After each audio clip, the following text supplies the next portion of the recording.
Hello there, this is me now. This is Kashmir, and We're we're SavaniSis, here to to activate Sukha, your inner joy.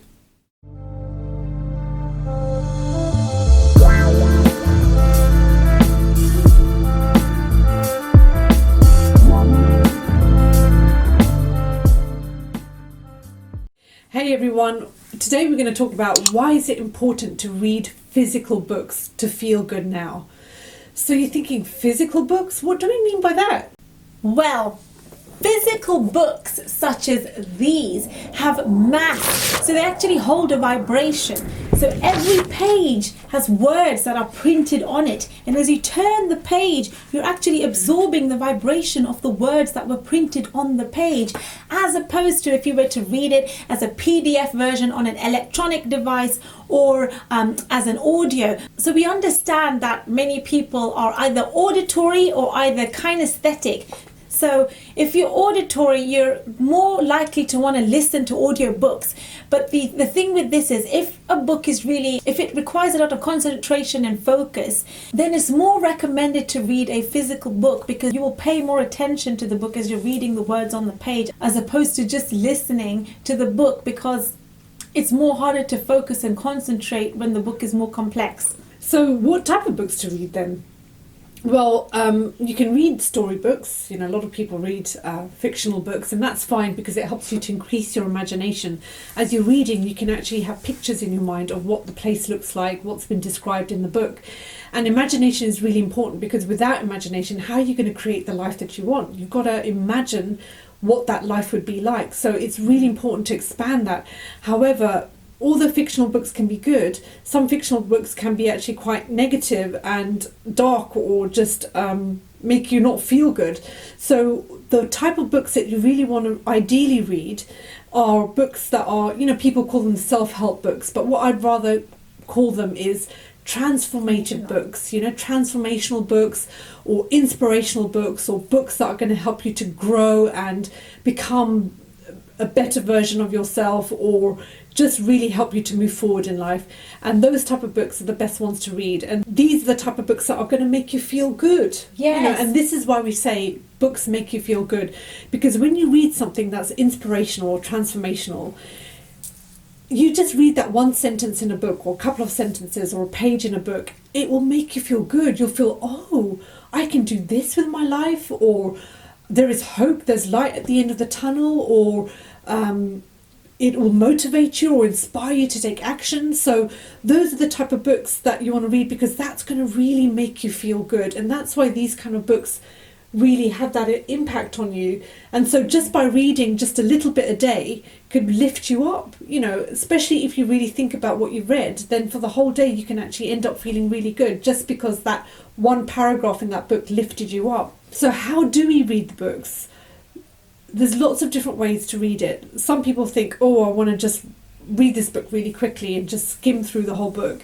But actually, it's not about the speed, how fast you read a book. It's actually how much you can absorb and really take in. So the other thing is about thinking about what you read, right? That's it. You want to think about what you read. Yeah. Now, I don't know if this has happened to you guys, but it's happened to me several times, is when I've read a page in a book, and I've got to the bottom of the page, and then I realised that I don't know what the hell I've just read. Why is that? My mind wandered all over the place at some point, and I'm like, oh my God, I don't even know what the hell I read. I have to reread the whole page again. Or this is a subtle cue that most of you may have not picked up on, but this is a crucial way to throw you off. It's when a word in a paragraph, you don't know the meaning of it. So, and you didn't check it up in the dictionary to understand the context of the word in the paragraph for it to make sense, but you just continue carrying on reading even if you didn't know what the word meant, and that can screw everything up, and before you know it, your mind has wandered off, you haven't understood what you've read. So that's what happens. Yeah, that's happened to me actually. I remember doing that, just reading a whole page, and then I thought, what did I just read? My mind was somewhere else. My mind was on what happened yesterday. You know, right. So the other thing that I find that helps me when I'm reading is reading out loud. Now, I know this is not always practical. You're not going to be on a train and read out loud or, you know, in front of other people. But what I find is when I can, and when I'm alone in my room, or sometimes I'll read to Kashmir, you know, we'll read a page in a book or a couple of pages or a chapter, and I'll read out loud to her, or she'll read out loud to me. And when you read out loud, there's something about reading out loud that just makes you stay much more focused. You know, your mind doesn't wander as much. I think one of the most important things is that when you read out loud, you're actually, a sound is coming out of your mouth. And every sound carries a frequency, so your brain hears it differently than if you're just saying it in your mind. We talked about this when we were doing affirmations as well, that when you say affirmations out loud, it's much more impactful. It will really affect you much more than just sitting there thinking about some affirmations. You're more likely for your mind to wander. So reading out loud is really a good technique, especially when there's something complex that you're reading. Reading out loud can really help you to start to understand it more. Now, I understand this is not the best way for everybody, but try it, you know, try it and see if it helps and if it works for you. Now, the other thing I hear lots of people say, and I was one of them before I started reading, was, too. I don't have time to read. Well, that is a lie. Yeah, of course you have time to read. You have time to go to the toilet. You have time to look at Netflix for half an hour or longer. Time to check your social media. You have time to check Facebook and your social media. So if you've got time to do all those things, you have time to read. You're just not making the time, right? So when I say time to read, I don't mean you've got to read a whole book in a day or a week. Right. You can just read a page or a sentence, just one sentence. How long does that take? If you say you don't have time for reading one sentence, which takes maybe 2 seconds or 3 seconds to read, then that's definitely a lie. So the times to read, when do you read? Well, when do we read? I usually read in the morning. So I do a meditation, and then I get my books out, and then I read a couple of pages from a few books that I'm reading simultaneously. And I've just always had this sort of in my timetable. So I've allocated the time to read books in the morning. So I do that, and then it's done. I've read my books for the day. And if I want to continue reading more throughout the day, then so be it. That's great. That's just a bonus. Once you sort of have it allocated in a timetable, then it becomes like a habit. Yeah, then it's like something that you realize, it becomes part of your routine. So you realize that, I've done my meditation, now it's time for me to read my book, because you've kind of conditioned and programmed yourself, and you created this new healthy, positive, habit to read your book every day. So this is how I do it. Minal, what about you? Well, I'm not as good as Kashmir. Like, she reads books in the morning, so I tend to read it in the evening before I go to sleep. I'll just read maybe a few lines, or when we do our rituals in the evening, and that's something we want to share on another video.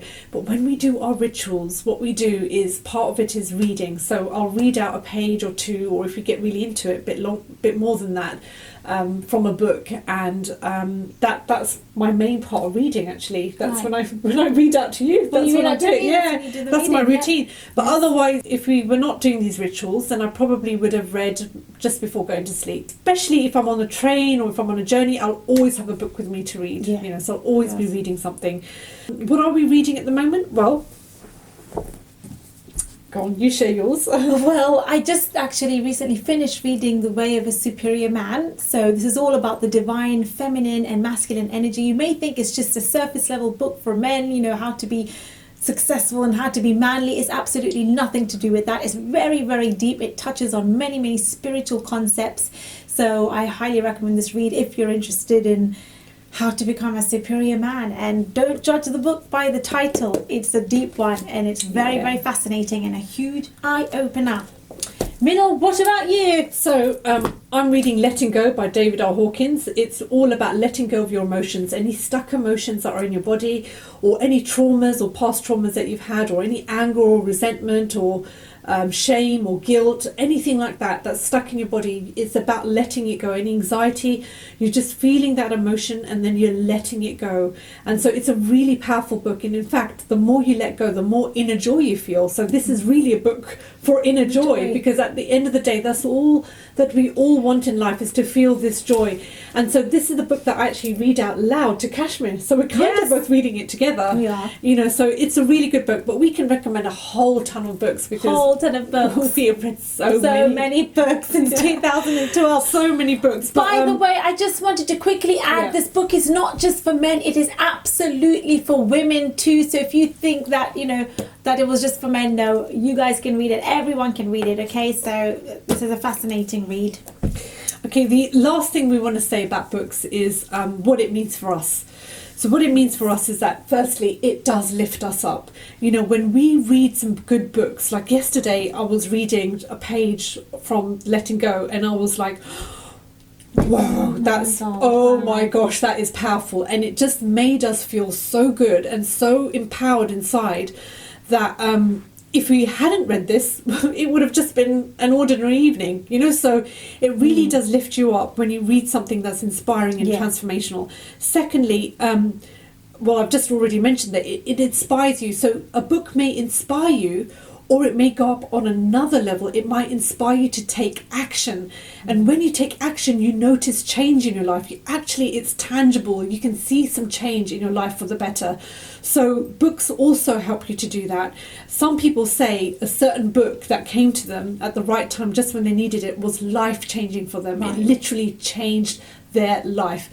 You know, Arnold Schwarzenegger talks about this. He said the magic of believing changed his life completely and made him who he is now, you know, from that book. So just that one book can actually be life-changing for you. So think about that. That special book may come to you and you know, you'll be transformed. The other reason why we read lots of books is because it gives you discernment. It allows you to really start to think about what you're reading and all the different books that you've read, and it actually helps you to become more aligned with your truth. So you start to be able to discern what's true for you and what's not, and what's in alignment with your core truth.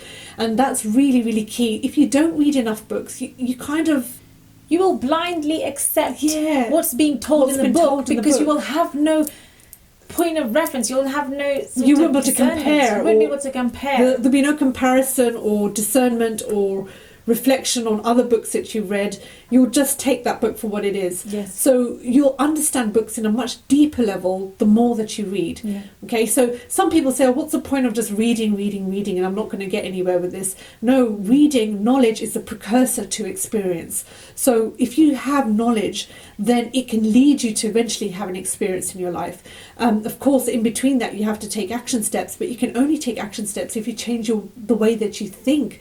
And so books help you to change the way that you think and the way that you perceive yourself and the world. And if you do that, it encourages you to take different action steps, to create new experiences in your life and to start to feel better. Okay, so if that makes any sense to you, I hope it does. We can share more about this in other videos. There's always more to talk about with every topic that we share in the videos. So we would love to do that. But the last thing I want to say is, come on, joyful people. Let's start reading. Let's all be bookworms. And remember, readers become leaders, and leaders are always readers. That's it. And that's all for now. See you in the next video. Let's activate our Sukha, our inner joy. Bye for now.